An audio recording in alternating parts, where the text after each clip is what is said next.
Allez, donc on est avec un patient de 67 ans, je suis avec Martin, notre brillant chef de clinique, et Nadine, notre brillante infirmière d'endoscopie. Un malade à qui on a réséqué il y a 6 mois maintenant une lésion duodénale géante de 6 à 7 cm de long, circonférentielle du deuxième duodénum. Et qui, tiens-moi ça encore, qui a fait une sténose secondaire et évidemment une récidive, parce que ces lésions géantes dans le duodénum, le taux de récidive il est très haut. Qu'on a fait par mucosectomie P6000 bien évidemment, parce que la dissection dans le duodénum excessivement compliquée, surtout pour les lésions circonférentielles. Et donc on a déjà fait une séance de dilatation, et vous voyez, ça a amélioré parce qu'il y avait un petit pertuis, mais évidemment la sténose est toujours présente. On avait dilaté à 12, donc on va dilater à 15. Et on a la récidive, alors l'image elle est pas dingue, parce qu'on a un coloscope pédiatrique, mais ancienne génération, notre nouvelle génération est en panne. C'est un 580 RD de Fuji, mais qui a des capacités de béquillage qui sont assez énormes, donc qui facilitent pour le traitement. Donc vous voyez la récidive blanchâtre ici à la partie à 11h là, hein, qu'on va traiter je pense avec de l'hybride APC. On a discuté avec Martin parce que la résection elle va être compliquée. L'argon dans le duodénum c'est quand même dangereux, donc avec l'hybride APC on va pouvoir se mettre un coussinet de sécurité en injection haute pression. Et ce que je me demandais aussi c'est où est-ce qu'elle est la papille là du coup? Ouais, la papille on la voit pas. Je pense pas que ce soit la papille parce que la papille était indemne, mais bon, écoute. Je l'ai pas vu non plus avec l'endoscope à vision axiale, c'est une bonne question. Pour moi on est plus bas que la papille parce que je suis très bas en poussée. On a l'impression qu'on est tout au fond du dénum. Ouais, je suis loin dans le duodénum. Je l'ai pas trouvé avec l'appareil à vision axiale, on va prendre le parti que ça va passer. Donc un ballon de dilatation, la dilatation, hein, bon, c'est un des premiers gestes que doit savoir faire un gastro-entérologue thérapeutique, même si on n'en fait pas tous les jours. Donc j'ai pris un ballon sans fil guide hein, parce que on voit très bien derrière le passage. Je suis sous scopie également, je vous fais un coup de scopie, on est centré, on voit le ballon qui est passé loin dans le troisième duodénum, on est vraiment à la jonction entre le deuxième, entre le deuxième et le troisième duodénum. Donc voilà, je pousse jusqu'à la lésion, j'ai mis un capuchon, hein. Avec l'équipe ici, on est assez fan, hein, Martin, des capuchons. On en met un peu pour tout et n'importe quoi, ça nous permet vous voyez, de garder du champ de vision et de travailler très près là, je pourrais pas travailler aussi près si j'avais pas mon capuchon. Positionner mon ballon de dilatation, et puis la dilatation au ballonnet CRE, 12-15, c'est la loi du tout ou rien. Donc Nadine va gonfler palier par palier. Donc ça c'est la petite pression, on se fait souvent aspirer dans un sens ou dans l'autre, vas-y.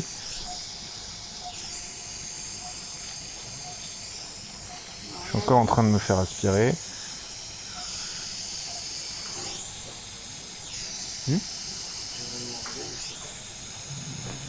Ok.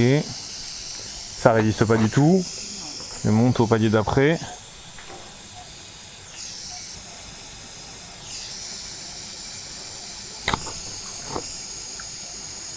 Ok, dégonfle, on va voir ce que ça a donné. Aucune résistance, hein.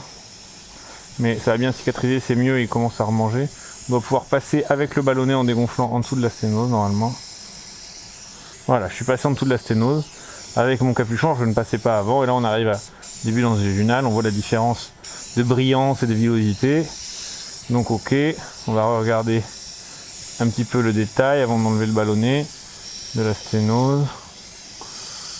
Ouais, c'est mieux. C'est mieux. Donc c'est mieux, il n'y a pas de complications. Et donc maintenant, on va aller essayer, position un peu difficile, d'aller brûler en faisant de l'hybride APC. Qu'est-ce que c'est que ça? Qu'est-ce que c'est que ça? J'ai une pompe à lavage ou pas? Non, on a oublié de mettre la pompe à lavage. Ouais, tu peux enlever ça. On va regarder qu'il n'y ait pas un petit trou. Ouais. Est-ce qu'on a la muqueuse duodénale qui s'est un peu déchirée? J'espère pas, mais c'est une possibilité. De toute façon, la dilatation, c'est la voie du tout ou rien. Donc en lâchant, il faut que ça lâche assez pour que le malade remange. Là, j'ai dû repasser au-dessus. Je vais me repositionner. Ah si. Ah si, hein. Déchirant. Ah si. Oh là là. Ouais. Et on a une perforation. Alors on va changer, on va mettre une prothèse couverte. On va pas faire l'abri d'APC. Vous voyez, on a une perforation ici. Hein. Une perforation dans le creux ici, là. Sur la dilatation, ça a perforé à distance à côté. Œsophagienne du coup, je pense. Ça a bien ouvert la zone, mais ça a perforé à distance. Il faut lui faire des antibiotiques, s'il te plaît. Et donc, on va mettre des clips d'abord et après une prothèse métallique couverte. Tu vois, on a deux possibilités. Soit on tente de fermer avec un Novesco, mais on est sur les bords de la sténose. Et je me demande si on va réussir à bien faire monter tout ça. Qu'est-ce qui se passe si j'aspire là? Ah, ça a l'air de monter. Ça a l'air de monter si on aspire. Si je me mets là, avec la Twin Grasper. avec la Twin Grasper en bas. Allez, on va essayer un Ovesco plutôt. Ovesco? Ovesco. D'accord. Ovesco, taille moyen. Donc on va sortir un endoscope, on va monter l'Ovesco. On va filmer l'ouverture de le montage de l'Ovesco. Alors donc on n'est pas pressé, le malade il va bien, on est sous CO2, hein, ça sert à rien de courir. Donc on met la manette déligateur. On va, Nadine, s'il te plaît, pendant que je suis en endoscope, peux-tu le faire passer, le serrer. Super, donc on va passer le petit crochet ici dans l'orifice pour aller rechercher le capuchon avec le macro clip comme un ligateur, sauf que il n'y a pas cet élastique, il n'y a qu'un clip, donc faut pas se faire avoir. Donc comme on est avec un coloscope pédiatrique, on va utiliser un clip de taille moyen. Vous avez 3 tailles de clips, les petites tailles pour les gastroscopes, les moyennes pour les coloscopes pédiatriques ou les gastrothérapeutiques et les grandes tailles pour les coloscopes. Donc on pousse, voilà, hop, on a notre orifice en plastique qui est sorti au bout. Nadine va accrocher le fil au bout.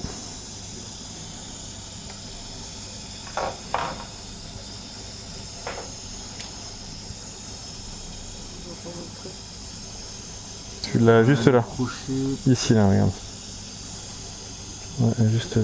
Si, non, voilà, là, vas-y, t'y voilà, super. Ouais. Voilà. Et donc, on va remonter. Super, Martin, vas-y. On a perdu. On va y arriver. Tiens, vas-y, Nadine, fais-le en...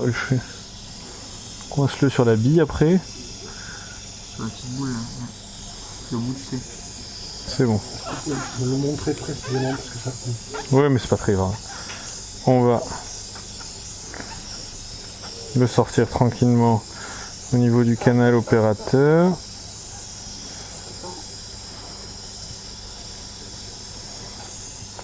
Ok. Tiens-moi l'endoscope, Nadine, 2 secondes, s'il te plaît. Donc là, on va le coincer. La petite nœud qui se coince dans la rigole. Ok. On enroule tout doucement. On va le pousser, le capuchon maintenant, sur l'endoscope. Et surtout, c'est le pousser bien profondément jusqu'en butée. Et donc, il ne faut pas hésiter, voilà, à bien pousser et à aller repousser sur un plan dur pour être bien jusqu'en butée. On vérifie sur l'écran, on est en butée. On le tend le fil sans le larguer. Et on y retourne. Il faut beaucoup de caille grecque, il va falloir bien luxer le malade. Ok, donc là on a passé la bouche œsophagienne. On est avec notre endoscope monté avec le clip. On va aller se repositionner en face de la perforation. Et on va aller utiliser la Twin Grasper pour assurer une fermeture étanche. Le trou il est juste là en bas. Ok, donc on va prendre la Twin Grasper. Je vous la remontre. Nadine va ouvrir et fermer pour montrer. On peut ouvrir d'un côté puis de l'autre. Voilà, c'est une seule pince qu'on peut ouvrir d'un côté puis de l'autre. Donc ça va nous servir à attraper une berge puis l'autre. Vous voyez qu'on avait eu la berge. Tu vas réouvrir le bleu d'abord, s'il te plaît.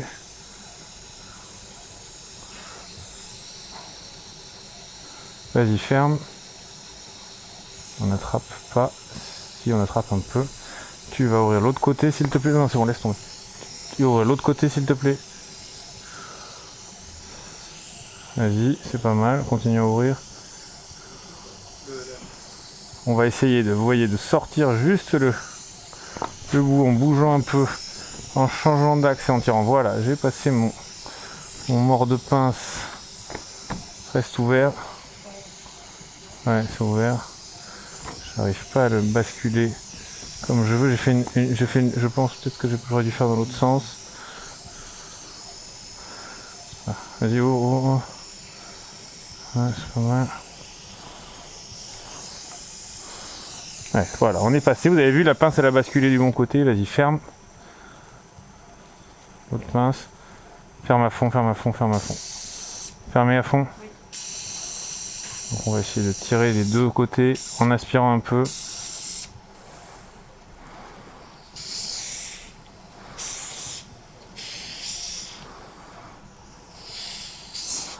J'ai les doigts qui glissent. Ok, le clip a été largué. Vas-y, reouvre. Ok, ça semble pas mal. Pas ce que vous en pensez. Il va sortir ce soir. Ouais. Ah. C'est quoi le truc? Vous croyez que c'est passé là?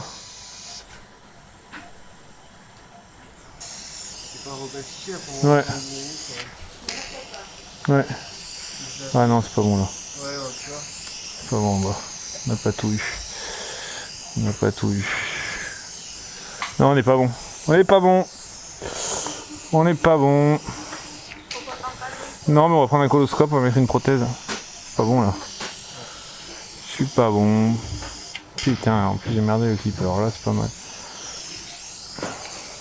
Donc au lieu de retour, on a changé d'endoscope parce que pour mettre une prothèse duodénale qui se passe en TTS, donc c'est-à-dire trousse de scope à travers le canal opérateur, il faut un canal opérateur de 3,8. Ce qui n'était pas le cas avec le coloscope pédiatrique. Donc on a un coloscope standard.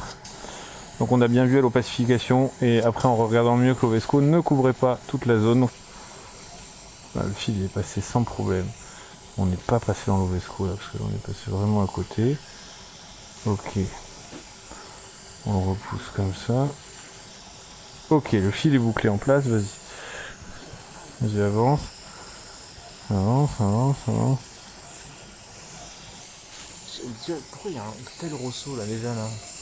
Non, parce que c'est l'axe, tu vois, c'est aussi une histoire d'axe. Tu crois? Ouais. C'est une histoire de... Tu vois, il y a un ressaut là quand même, mais bon. Allez, vas-y.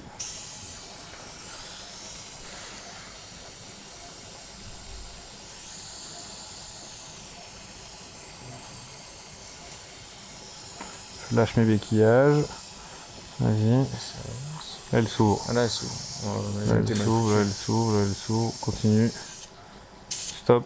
Je vois plus mon pôle. Si il est là, ok. On recule un peu, vas-y. Ouais. Vas-y, vas-y. Ok, c'est bon. Elle est pile sur le truc, elle est bien centrée. À mon avis, elle migrera pas avec l'Ovesco le truc. Hein. T'es d'accord hein? Ouais. Bon, mais voilà, la sonde, la prothèse est larguée, vous avez vu, hein, on a arrêté les commentaires un peu, excusez-nous, mais un peu chaud à la fin. Donc on a la prothèse en place, on va opacifier un petit coup. Bon, on couvre complètement la zone. On voit qu'elle est bien centrée sur l'Ovesco. L'Ovesco et la collerette fait que normalement, je pense qu'elle ne devrait pas migrer. On va opacifier pour vérifier. Vas-y, opacifie. Et on n'a plus du tout l'image d'addition qu'on avait tout à l'heure. Hein. Parfait, c'est bon. Merci Nadine.